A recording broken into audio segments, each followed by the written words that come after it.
doctor ছয়নিকাক ধন্যবাদ জনাইছোঁ ইমান সুন্দৰকৈ মোৰ চিকিৎসা সম্পন্ন কৰাৰ বাবে এয়া যে দেখিছে মোৰ দাঁতৰ আগফালে অকমান ব্ল্যাক হৈ গৈছে কুলা হৈ গৈছে এইখিনি আমাৰ গোটেই পৰিয়ালৰ প্ৰবলেম মানে মোৰ মাৰো আছে মোৰ বাৰো এনেকুৱা হয় প্ৰায়বিলাকৰ এনেকুৱা হৈছে গতিকে মোৰো হ'ল মাহিৰো হৈছে তাৰপিছত ভাবিলোঁ ক'ত ঠিক কৰিব পাৰি ডাক্তৰ ছয়নিকাৰ সৈতে কথা পাতিলোঁ এইটো আকৌ একেবাৰে প্ৰমোশনাল ভিডিও নহয় দেই তেওঁ মোক মাতিনি প্ৰমোশন কৰা নাই মই কৰি হোৱাৰ পাছত ভাবিলোঁ যে নাই ভিডিওটো দিম তেওঁ ইমান ধুনীয়াকৈ কৰিছে অৱশ্যে তেওঁ মোক কিছু যিটো তেওঁ পইচা লয় সেইটো মোৰ পৰা কিন্তু কম কৈ ললে আৰু খুবেই বেছি মোৰ ভাল লাগিল মানে মই এই দাঁতটো 2-3 বাৰ ফিল আপ কৰিছোঁ কিন্তু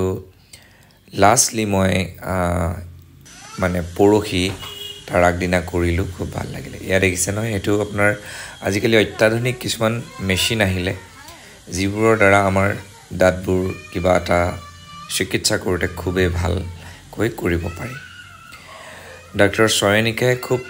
সুন্দৰভাৱে মোৰ দাঁতকেইটাৰ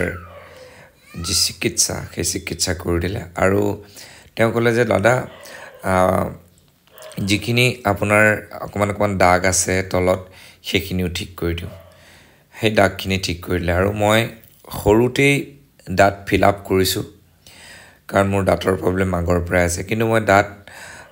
বহুত বেছি যতন লওঁ বহুত বেছি মোৰ প্ৰিয় দাঁতকেইটা কিন্তু তাতেই মোৰ মানে বেমাৰটো লাগে আৰু যি নহওক ছয়নিকাই বৰ সুন্দৰভাৱে কৰিলে গুৱাহাটীৰ জু তিনিআলিত আছে আপোনালোকে কোনোবা যদি আহিব বিচাৰে মোক ইনবক্সত কন্টেক্ট নাম্বাৰটো বিচাৰিলে হ'ল মই দি দিম বাৰু বহুতে অলৰেডি গৈছে মোৰ ফটো চাই এটো একদমে নাভাবিব কিন্তু প্ৰমোশনাল ভিডিও বুলি মই ভাল পাইহে তেওঁ চিকিৎসা